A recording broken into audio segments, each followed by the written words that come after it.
முன்னாள் ஜனாதிபதியும் தற்போதைய எதிர்க்கட்சித் தலைவருமான மஹிந்த ராஜபக்சவின் ஆட்சி காலமாகிய 2008-2009 ஆண்டுகளில் ஸ்ரீலங்கா தலைநகர் கொழும்பு, கொட்டாஞ்சேனை மற்றும் தெஹிவளி ஆகிய பிரதேசங்களில் 5 தமிழ் மாணவர்கள் உட்பட 11 பேர் வெள்ளைவனில் கடத்திச் செல்லப்பட்டு காணாமலாக்கப்பட்டனர்.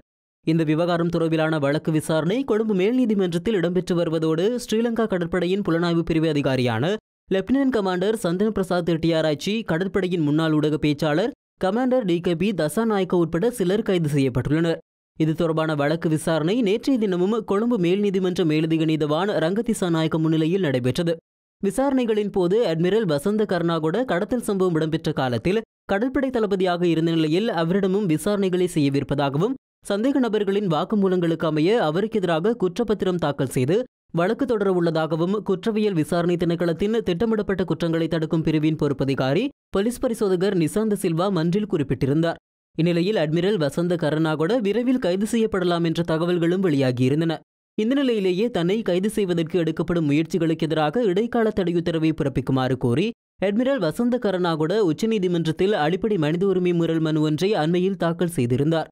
இந்த மனு உச்சநீதிமன்ற நீதியரசர்களான புவனகை அலவிகாரே, விஜித் மலல்கொட, பிரீத்தி பத்மன் சூரசேன ஆகியோர் கொண்ட குழு முன்பாக விசாரணைக்கு எடுத்துக் கொள்ளப்பட்டது.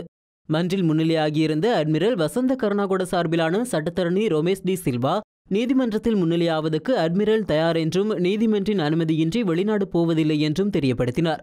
கடத்தல் சம்பவம் இடம்பெற்று 10 வருடங்கள் ஆகின்ற நிலையில் தற்போது அட்மிரல் வசந்த கருணாகொடவை கைது செய்வதற்கான முயற்சிகளை போலீசார் மேற்கொள்வதன் பின்னணியில் ஜெனீவா மனித உரிமைகள் பேரவை கூட்டமும் அதேபோல் சர்வதேச அளவில் செயற்படுகின்ற அரசு சார்பற்ற நிறுவனங்களுமே காரணம் என்று சட்டத்தரணி ரோமேஷ் டி சில்வா மன்றில் குற்றம் சாட்டினார். இதன்போது குறுக்கீடு செய்து சட்டமா அதிபர் திணைக்களம் சார்பில் முன்னிலையாகியிருந்த மேலதிக சொலிசிட்டர் ஜெனரல் விராஜ் தயாரத்ன, கடத்தல் தொடர்பான வழக்கு விசாரணைகள் முடிவு கட்டத்தை அடைந்திருப்பதால் அட்மிரல் வசந்த கருணாகொடவிடம் வாக்குமூலம் பெற வேண்டியிருப்பதாக மன்றின் கவனத்துக்கு கொண்டு வந்தார். மனுதாரர் அட்மிரல் வசந்த கருணாகொடவுக்கு எதிராக கொழும்பு மேல் நீதிமன்றத்தில் குற்றப்பத்திரம் தாக்கல் செய்வதற்கு இருப்பதாகவும் அவர் தெரிவித்தார். இதேவேளை காணாமலாக்கப்பட்டவர்கள் சார்பாக மன்றில் பிரசன்னமாகியிருந்த ஜனாதிபதி சட்டத்தரணி JC வில்லியமன, அட்மிரல் வசந்த கருணாகொடவை கைது செய்வதற்கு எதிராக இடைக்கால தடை உத்தரவு பிறப்பிக்கப்பட்டால் அதனூடாக விசாரணைகளுக்கு இடையூறு ஏற்படலாம் என்று மன்றில் சுட்டிக்காட்டினார். இந்த அனைத்து விடயங்களையும் கவனத்தில் கொண்ட நீதியரசர்கள் குழாம் அட்மிரல் வசந்த கருணாகொடவை கைது செய்வதற்கு எதிரான இடைக்கால தடை உத்தரவை பிறப்பித்தது.